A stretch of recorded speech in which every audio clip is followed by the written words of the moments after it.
هو الحكومة عاملة مجهود كبير جدا في الموضوع ديال محاربة التضخم عموما، ولن بعد التضخم اللي عرفته بلادنا في الشهور دابا الحال. حنا نعيش واحد الفترة ديال الانخفاض باستثناء مادة ومادتين حنا كنعرفوهم، ولكن راه الإجراءات اللي عاملة الحكومة راه كاين واحد المواكبة وواحد التتبع من أجل مواجهة، واخا أنه الأسباب اللي أدت لهذا التضخم في هذه المواد حنا كنعرفوه، كوفيد والتراكم ديال السنوات والقطيع الوطني اللي تقلص وزيد عليها الجفاف في السنة السابعة على التوالي، بالرغم من الإجراءات اللي كتقوم بها الحكومة وقامت بها وغادي تستمر أنها تقوم بها. لكن ما عبأته الحكومة من إمكانيات مالية لمحاربة التضخم مهم ومهم جدا.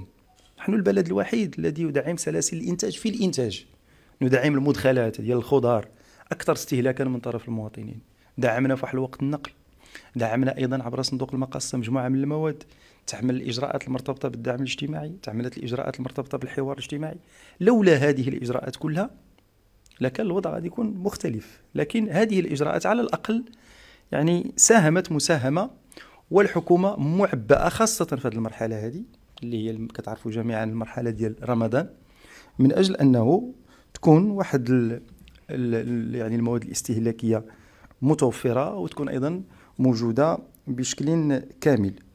وتم القيام بالاجتماعات اللي كتتم عادة على مستوى وزارة الداخلية بحضور القطاعات المعنية ووزارة المالية ومختلف المتدخلين، وأكدت مختلف هذه التقارير الصادرة عن هذه الاجتماعات بأنه الوضعية التموينية لهذه الأسواق هي وضعية تموينية جيدة، بالإضافة إلى الحملات ديال الرقابة اللي كتقوم بها بلادنا على مدى طول السنة، واللي فقط نحن في هذه الندوة نذكر بها ونقدم أرقام حول المجهود الذي تقوم به الحكومة في هذا الاتجاه. ونعطي مثال بخصوص سنة 2024 تمت مراقبة 346,780 وحدة للإنتاج والتخزين والبيع بالجملة والتقسيط، 346,780 على مستوى سنة 2024.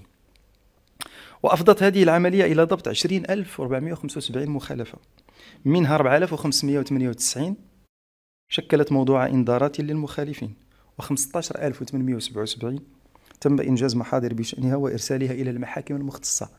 دونك عندنا ملفات على مستوى المحاكم.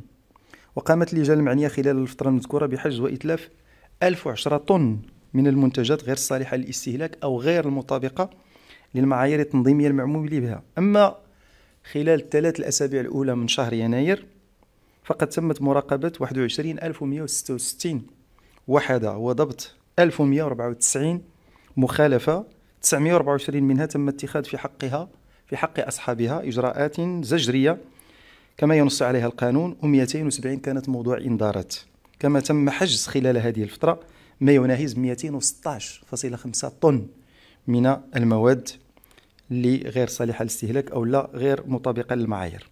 إذن هذا مجهود تقوم به الحكومة على طول السنة.